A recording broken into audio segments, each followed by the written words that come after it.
հազար համակարգացներ հայտնվել են ծայրահեղ խոցելի սոցիալական իրավիճակում, ըստ էության պետությունը իրենց սոցիալական ապահովությունը իրականացնում է մնացորդային սկզբունքով եւ կենսաթոշակների աճը էապես զիջում է եւ աշխատավարձների աճին, եւ հնայի աճին, եւ բյուջեի աճին եւ այլն, հա։ Եվ մենք այսօր ձեր համար պատրաստել ենք որոշակի իլյուստրացիաներ, որ մենք հիմա ցույց կտանք, Էլիզա ջան, խնդրեմ ստեղել ցույց տուր, ես մտածի, որ ստեղել կարող եմ ցույց տալ, հերթով կարող եք երկուսն էլ նայեք, հա։ Ուրեմն այս սլայդի վրա պատկերված է կենսաթոշակների աճը 2010-ից 2025 թվականներին։ Բոլոր թվերը, որ մենք օգտագործել ենք, դա մեր վիճպետվարչության թվերն են կամ էլ կառավարության թվերն են, իրենց կայքից վերցած բյուջետային թվերն են։ Բոլորը պաշտոնական են, ինչ-որ իմաստով պաշտոնական թվերը նաև թեր գնահատում են իրական խնդրի խորությունը, հա։ Տեսեք, միջին կենսաթոշակի աճը 7 տարիների ընթացքում մեզ վարչախմբի եղել է 22%։ Այն դեպքում, երբ որ նույնիսկ պաշտոնական վիճակագրությամբ գնաճը այդ նույն ժամանակաշրջանում եղել է 26%։ Ընդհանրում սա սպառողական գների աճն է, հաստատության նա չի արտացոլում, օրինակ են, որ գույքահարկի այդ ընթացքում մի քանի անգամ բարձրացել է եւ դա թոշակառուների վրա հավելյալ բեռ է, որովհետեւ գույքահարկի արժեքը չի մտնում ուղղակի սպառողական գների զամբյուղի հաշվարկի մեջ։ Իրական կյանքի արժեքը էապես ավելի շատ է բարձրացել։ Եվ այն ինչ որ պարոն Հակոբյանը մինչև այդ ասեց, նորից ուզում եմ կրկնեմ, այսօր կենսաթոշակառուն միջին հաշվով ավելի վատ է ապրում, քան նա ապրել է 7 տարի առաջ, երբ որ այս վարչախումբը եկավ իշխանության, քանի որ նա ստանում է ավելի փոքր քանակությամբ միջոց իր գնողունակության պարիտետիվ հաշվարկության։ Հիմա արդյոք սա արդարացված է, որովհետև մեր ընդդիմախոսները գործող վարչախումբից պետք է ասեն, գիտեք, մենք հնարավորություն չունենք, մենք պաշտպանական ծախսերն ենք մեծացրել եւ այլն։ Հիմա տեսնենք արդյոք ինչա տեղի ունեցել այս ընթացքում։ Ուրեմն նախ սկսենք կենսաթոշակային ֆոնդի փոփոխությունից։ Սա երկրորդ սլայդն է։ 7 տարիների ընթացքում բյուջեում կենսաթոշակային ֆոնդը աճել է ընդամենը 17%-ով։ Հա, եղել է մոտավորապես 300 միլիարդ դրամ, դառել է մոտավորապես 350 միլիարդ դրամ, կլորացնում եմ թվերը, էական չի 1 միլիարդ էս կողմենքում, ընդամենը 17%-ով աճել մեր պետական բյուջեում կենսաթոշակային ապահովման ուղղված միջոցները, իդեպ ասեմ, որ ձեզ այդ ընթացքում կենսաթոշակառուների թիվը աճել է 458,000-ից 501,000, ինչպես ասեց իմ գործընկեր պարոն Կամենդացյանը։ Հիմա արդյոք արդարացված է այդ թիվը, հիշեք 17% աճ ընդամենը, հա։ Ուրեմն պետական բյուջեի ծախսերը այդ ընթացքում հաջորդ սլայդը աճել են 135%-ով։ Այսինքն կենսաթոշակային ապահովումը աճել ընդամենը 17%-ով, իսկ ամբողջ բյուջեի ծախսերը 135%-ով, ավելի քան 2 անգամ։ Այսինքն բյուջեում միջոցների աճը ավելի քան բավարար է, որովհետեւ կենսաթոշակներն էլ աճեն օրինակ 2 անգամ այդ ընթացքում։ Բայց եթե կենսաթոշակները չեն աճել 2 անգամ, ապա ի՞նչն է այդքան շատ աճել բյուջեում, ուր է ծախսվում մեր բոլորի կողմից, մեր հարկատուների կողմից վճարվող միջոցները։ Հիմա հերթով ձեզ ցույց տամ մի քանի շատ պարադոքսալ բաներ։ Հաջորդ սլայդ։ Ուրեմն սա պետական պարտքի սպասարկման ուղղված միջոցներն են։ 2018 թվականին մեր բյուջեում պետական պարտքի սպասարկմանը ուղղվել է 141 միլիարդ դրամ։ Այս տարի 395 միլիարդ դրամ։ Համարյա եռապատիկ աճ է տեղի ունեցել պետական պարտքի սպասարկման համար։ Կասեք, ինչպես է դա հնարավոր, աբսուրդ է, ինչպես է դա հնարավոր։ Շատ պարզ, աճել է ոչ միայն պետական պարտքը, այլև պետական պարտքի սպասարկման արժեքը։ Տեսնում եք այստեղ թվերը, 4.5%-ից, պետական պարտքի տարեկան 4.5%-ից, էֆեկտիվ տոկոսադրույքը դառել է 7.5%։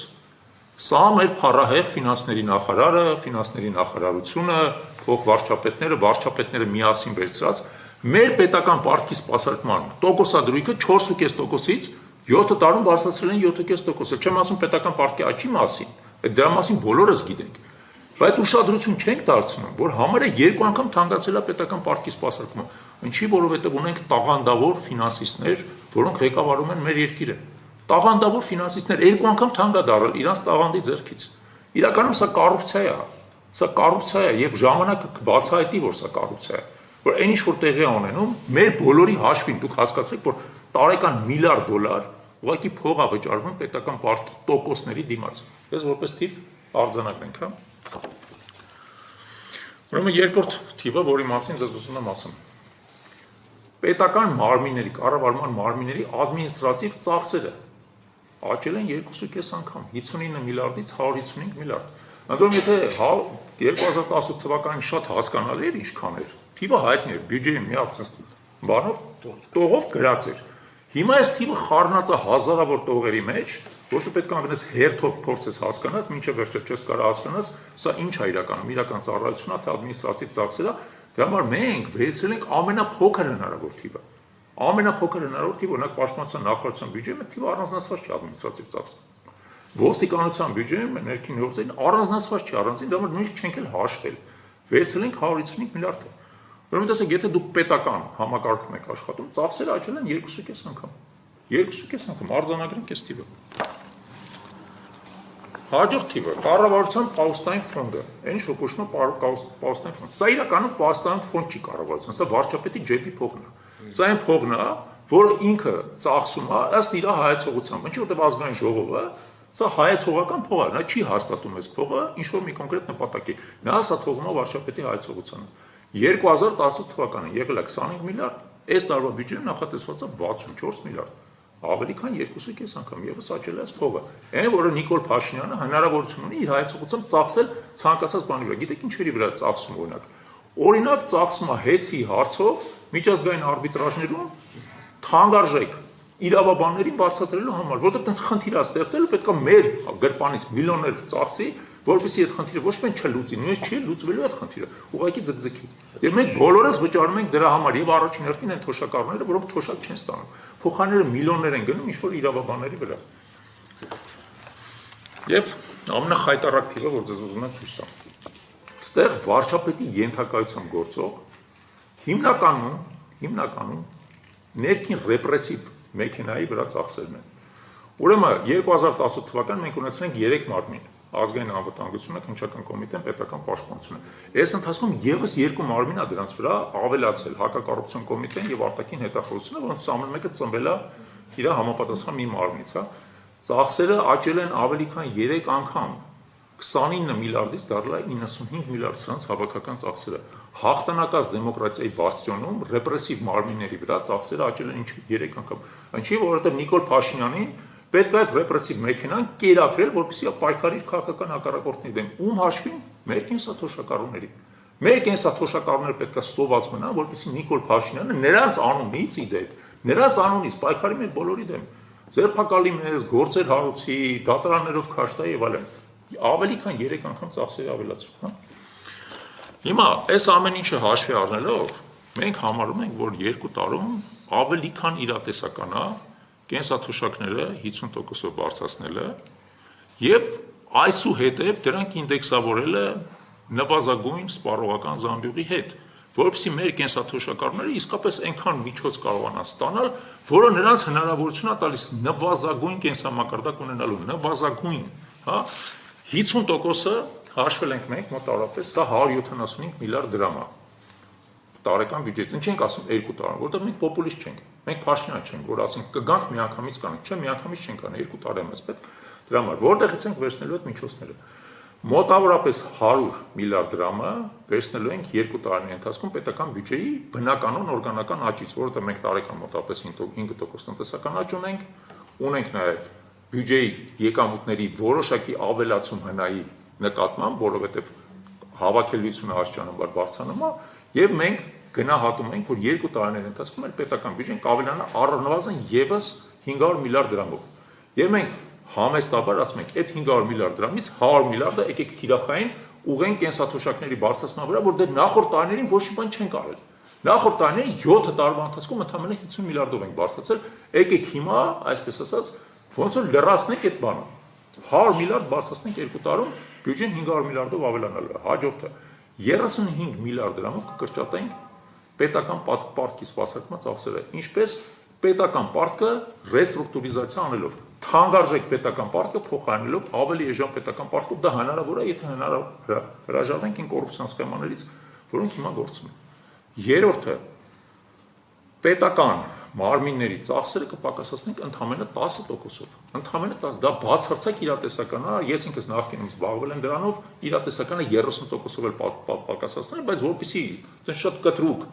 որևէ բան մենք չանենք, ընդամենը պարգևավճարները մի քիչ կպակասացնենք, 10%-ով արդեն ծախսերը կպակասացվի։ պարգևավճարներն են, թանկարժեք մեքենաներն են, թանկարժեք գրասենյակներն են, թանկարժեք ուղևորություններն են եւ այլն։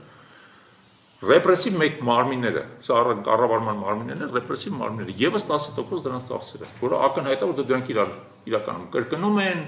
նույն խնդիրը լուծվում է եւ ԱԱՑ-ում եւ ասենք քննչական կոմիտեում եւ այլն հանգիստ կարելի է 10%-ով պակասացնել։ Եվ վերջապես 10%-ով, չէ, գնացություն 20%-ով էլ կպակասացնենք վարչապետի պահոստային ֆոնդը։ Կպակասացնենք վարչապետի պահոստային ֆոնդը միասին վերցրած, սա տալիս է այն 175 միլիարդ դրամը, որը մեզ հնարավորություն կտա մեր կենսաթոշակները միջին հաշվով 50%-ով բարձրացնել եւ դրանից հետո նորից ուզում եմ կրկնել մշտապես ամեն տարի ինդեքսավորել նվազագույն սպառողական զամբյուղի հետ, որովհետեւ մենք իրենց ապահովենք նվազագույն կենսաթոշակ եւ նվազագույն կենսակերպ։ Հիմա ինչ ենք մենք սրա հետ կապված անելու։ Հաջորդ շաբաթվանից սկսած մենք օգտվելով հանրագրերի մասին օրենքից Հայաստանի Հանրապետության կսկսենք ստորագրահավաք հանրագրի տակ, որով մենք կդիմենք այս գործող իշխանություններին, պահանջով 50%-ով բարձրացնել, կետ առաջին 50%-ով բարձրացնել կենսաթոշակները միջին եւ երկրորդ կետ այսուհետեւ դրանք մշտապես ինդեքսավորել նվազագույն սպառողական զամբյուղի հետ։ Եթե մեր հանրագրի անպատասխան մնա, իսկ այս իշխանության անպատասխանատվությունը հաշվի առնելով կարելի է ենթադրել մեծ հավանականությամբ, որ այդպես էլ կլինի, մենք հաջորդ տարվա համապետական ընտրություններին գնալու ենք մասնավորապես հենց այս օրակարգով։ Մեր բոլոր կես միլիոն կենսաթոշակառուների համար 50%, երկու տարվա մեջ 50% կենսաթոշակների աճ ապահովելու խոստումով, առավելևս, որ մենք շատ իրատեսականորեն պատկերացնում ենք այդ խոստումը ինչպես են կատարելու։ Չենք ասում 5 անգամ, տեսեք, չենք ասում 10 անգամ, չենք ասում 2 անգամ, ասում ենք 50%-ով 2 տարում եւ այնուհետեւ ինդեքսացիա։ Դա շատ իրատեսական է եւ դա մեր քաղաքական օրակարգի կարևորագույն առանցքային կետերից մեկն է լինելու համապետական ընտրությունների։